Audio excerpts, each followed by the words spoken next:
a software company registered in the Cayman Islands, just got exposed through a GCV extension. Token scan on the Pi network testnet, and the deeper we dig into that domain, the more uncomfortable the connections become. Because sitting right alongside that company in the Cayman Islands is the Pi community company itself. Same jurisdiction, same offshore financial haven. That is not a coincidence. That is a thread worth pulling. And while that story was developing quietly in the background, Pi Network dropped the beta version of Pi Node Docker 25.2.2 on GitHub. This is not a rumor. The update is live, it is real, and it is already reaching Linux machines.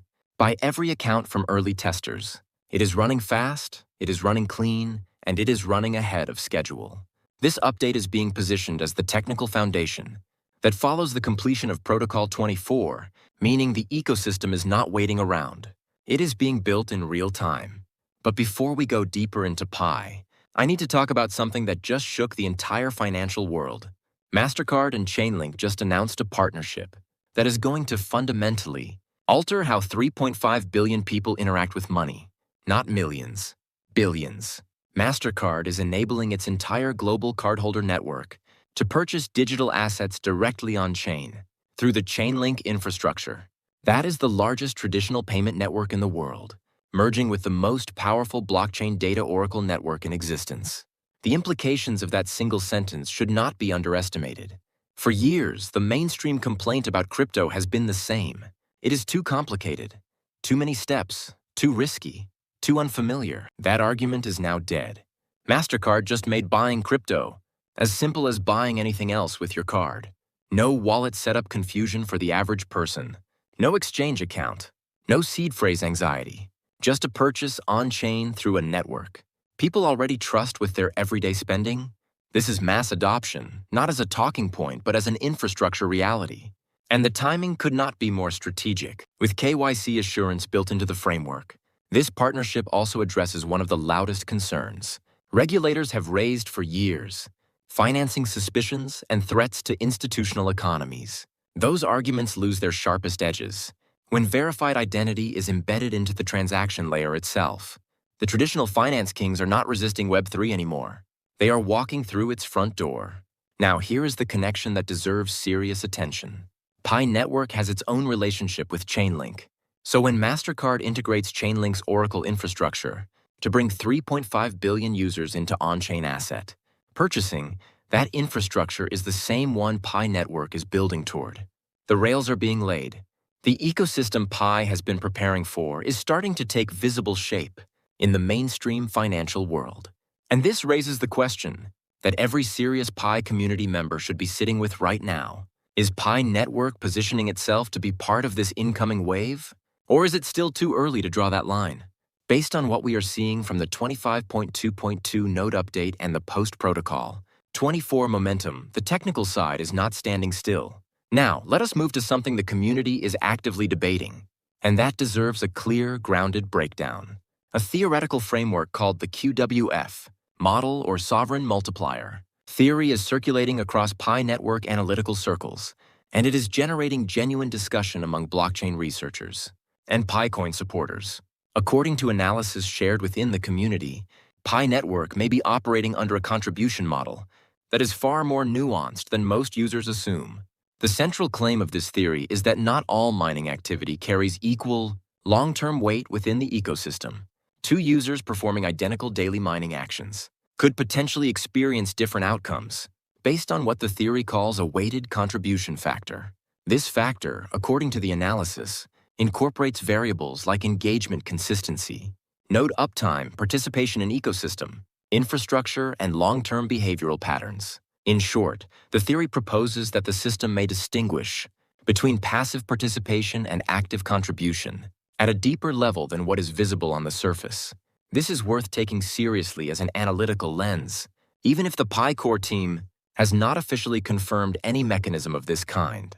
Here is why. In traditional blockchain systems, rewards are direct and linear. Computational power in equals reward out. But Pi Network is not a traditional blockchain system.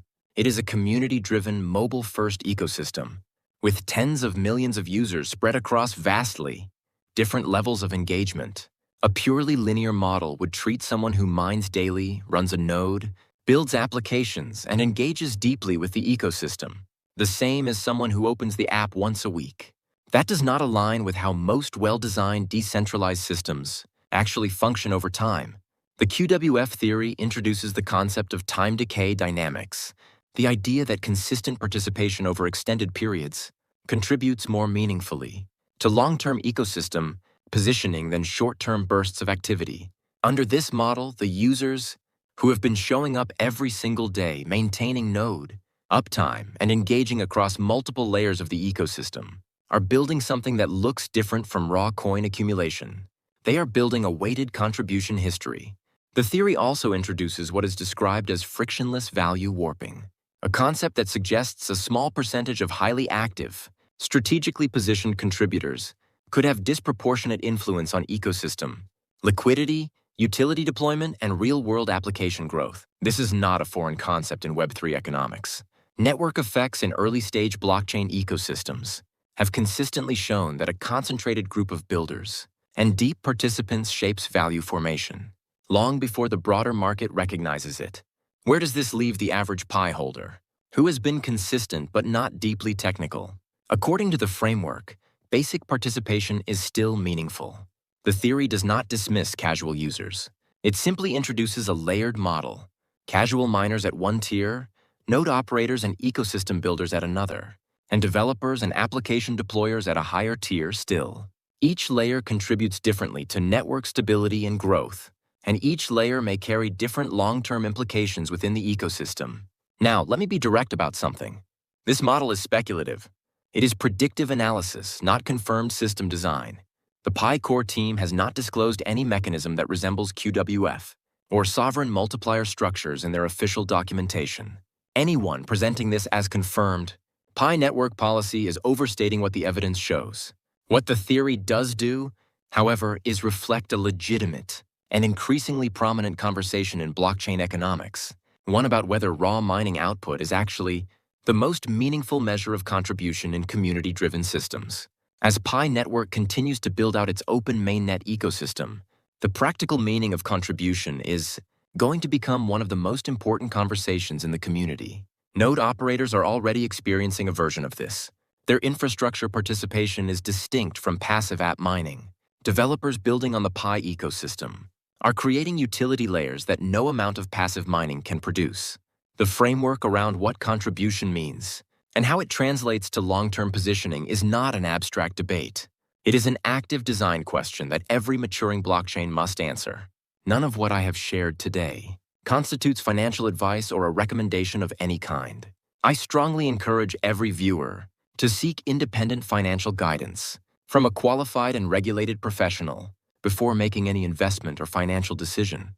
This content is for informational and analytical purposes only. If this breakdown added value to your understanding, subscribe to Crypto World channel and drop a like on this video. Your support is what keeps this analysis coming every single week. Head over to the channel and check out the other videos as well. Because the Pi network story and the broader crypto landscape are moving fast, and staying informed is the sharpest edge you can carry right now.